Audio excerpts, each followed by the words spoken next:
Ian Keith was a major stage star, became a star of the silent screen, and then easily transitioned to starring in early talkies. But after a few years, he moved mostly into character work. Why? Join me as I investigate. Ian Keith was born as Keith Macaulay Ross in Boston in 1899 to William and Mary Ross. The family moved to Chicago when he was a child, and he began to act in high school, playing Hamlet in a school production. After he graduated, Keith began to act professionally, going by Keith Macaulay Ross or Keith Ross. He toured in several stock companies in the United States and Canada.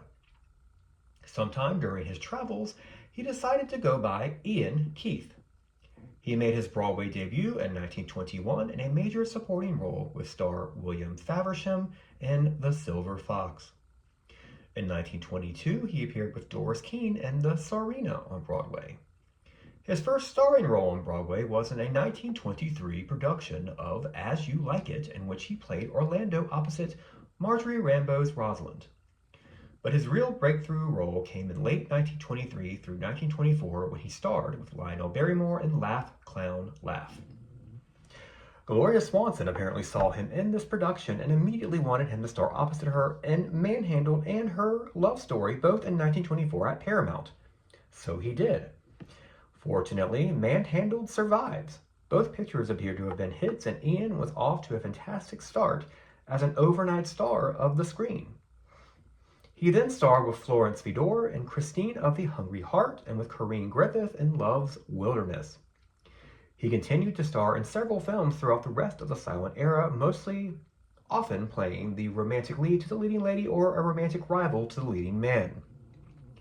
Highlights of his silent work included Enticement in 1925 with Mary Astor, The Greater Glory in 1926 with Anna Q. Nelson and Conway Turrell, The Prince of Tempters in 1926 with Lois Moran and Leah Deputy, The Love of Sonia in 1927, again with Gloria Swanson, which survives, and The Lookout Girl in 1928 with Jacqueline Logan, which thankfully also survives. He also returned to Broadway a few times in the 20s, starring in The Master of the Inn in 1925 and in Command Performance in 1928. Ian starred with Corinne Griffith again in the 1928 critical and commercial smash hit The Divine Lady as Charles Greville. The film has synchronized sound and, of course, survives. He then made his talkie debut in a partial talkie, Prisoners, in 1929, again with Corinne Griffith. He then starred in his first full-length talkie that same year, Light Fingers, which was really his first star vehicle. He played the title character, a debonair jewel thief. Not surprisingly, his voice and performance got him rave reviews. Variety wrote, "Dialogue is everything here. Ian Keith's legit training brings results with an easy delivery." He then starred with Dorothy McHale in The Great Divide, which also got him a rave in the New York Times. Ian entered 1930 starring with Aileen Pringle in The Prince of Diamonds, an adventure film at Columbia. He then starred as John Wilkes Booth, giving a truly chilling performance in D.W. Griffith's Abraham Lincoln that same year. Next, also in 1930, he starred as the title character alongside Betty Compson, Mary Duncan, and Jeanette Loff in The Boudoir Diplomat at Universal, getting great notices. However, Keith really only had one more star vehicle after The Boudoir Diplomat, and it wasn't until 1936, White Legion at Grand National, a fascinating picture about scientists looking to find a cure for yellow fever. Otherwise, by 1931, Ian Keith had moved into becoming one of Hollywood's busiest and most respected character actors, always performing in transformative, scene-stealing, major supporting roles. Impressively, he continued in this successful niche for the next 25 years. While there are just so many highlights from this period to choose from, I'll single out a few. The Phantom of Paris from 1931, in which he played the villain Marquis du Douchet opposite John Gilbert's magician Sherry Beebe. 1932's The Sign of the Cross, in which he played Charles Laughton's Nero's advisor Tigellinus. Garbo's lover Magnus in Queen Christina, also in 1933, with also John Gilbert.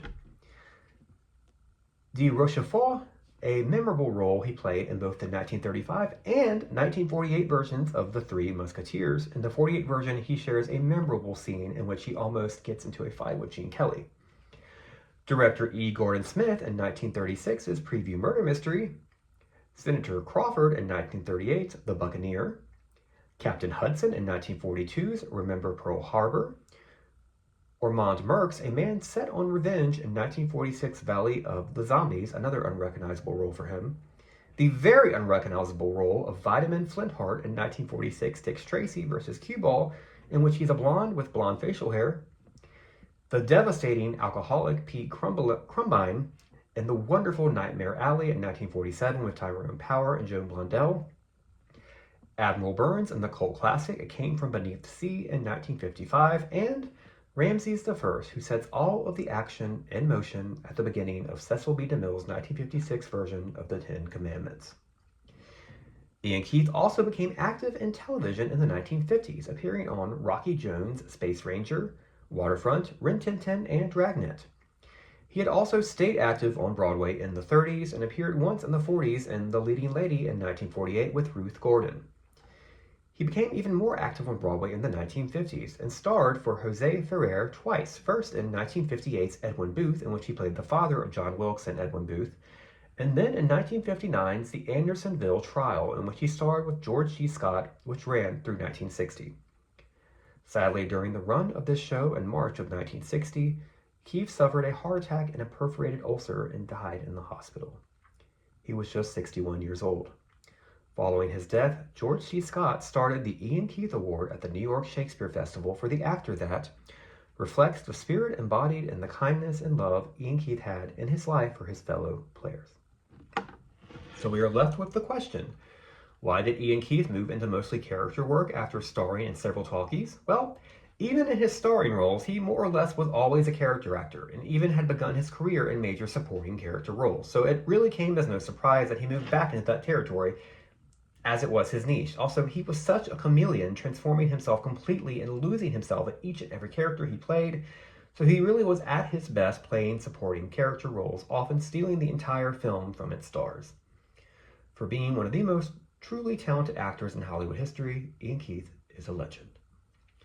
You can find a number of Ian Keith's films on YouTube: Manhandled, The Love of Sonia, The Lookout Girl, The Divine Lady, Abraham Lincoln, The Phantom of Paris, The Preview Murder Mystery, White Legion, Remember Pearl Harbor, Dick Tracy vs. Cue Ball, and many of his classic TV appearances.